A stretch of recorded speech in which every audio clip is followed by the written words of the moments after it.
And as you all know, on Tuesday, voters across the state of Texas voted on 14 propositions? Constitutional amendments, propositions. Is that the same? Yeah. And all but one passed. Which one didn't pass? The one that didn't pass was making the retirement age for judges older. Good. We know how you voted on that one. Yeah. I mean, yeah, you need to, 75 is old enough, like retire, enjoy yourself, usher in a younger generation. I mean, I know that the statesman recommended voting no on that. Not that I listened to the statesman, guys, calm down. But they were right. I mean, the statesman wanted younger people to usher in because they're going to be more progressive than Democrats and whatever, blah, blah, blah. But I'm just like, we have enough old people in politics. We don't need more old people. We don't need older old people. I think with Biden hanging out there as our president, that may have had some effect on people's voting on this one. I think so. I thought what was really interesting about that one, and I don't know if I assume this is going to be true, but I think as Patrick Svitek tweeted that Chief Justice Nathan Hecht is 74, turning 75 next year, 2024. So he's going to be forced to resign. This would have allowed him to stay on, which then leads to another Abbott appointment because that's going to be kind of midterm. So it's another Abbott appointment to the Supreme Court. So I'm sure he was not happy. I'm sure he voted yes on this one. I'm sure he did. Anything else on that list stand out to you? I mean, obviously there's Prop 4, the big property tax. One thing that stood out to me here was interesting, and I don't know if this is emblematic of other larger problems. We had huge tax cuts on the ballot. Of course, people voted 83% for that. And then we had a bunch of spending things. It's like, we want lower taxes, but we want to spend more money. Isn't that the way it always goes, though? That's how it goes. I mean, people love it.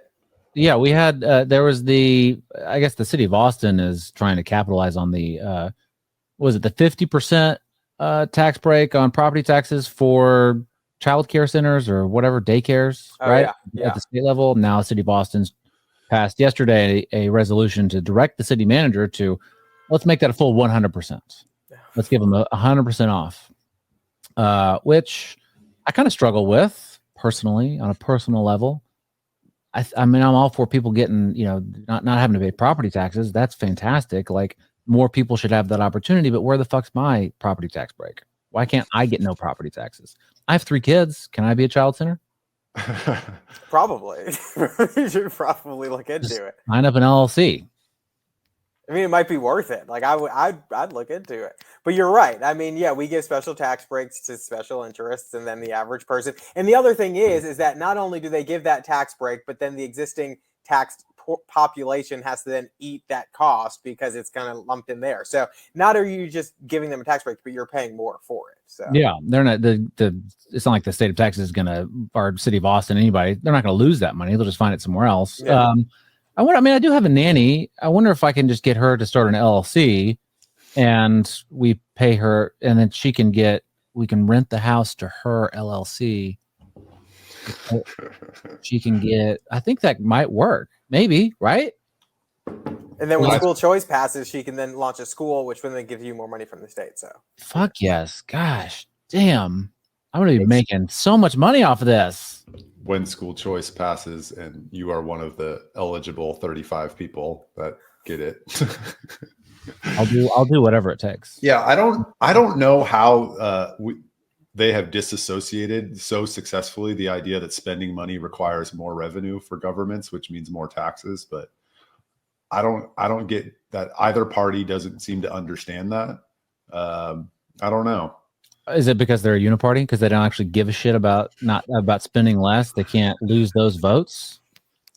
I don't know. I mean, it's more profound, or it's more just like noticeable on the local level where you have conservatives actually trying to cut things, but on the national and state level, I don't know. I think it's the incentive systems in electoral politics. Like, you got to get people's vote, and people want stuff. So we have things on the ballot that spend money, and we're creating a $3.9 billion endowment for the Texas University Fund.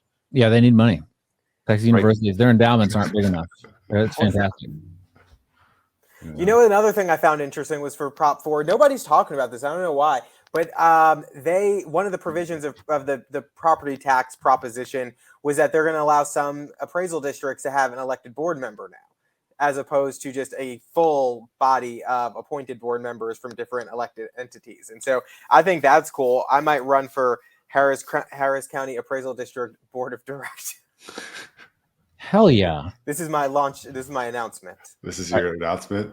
Well, now that you've announced it, you have to like file it. It's illegal to announce without filing, right? I was just kidding. No, you weren't. Absolutely not.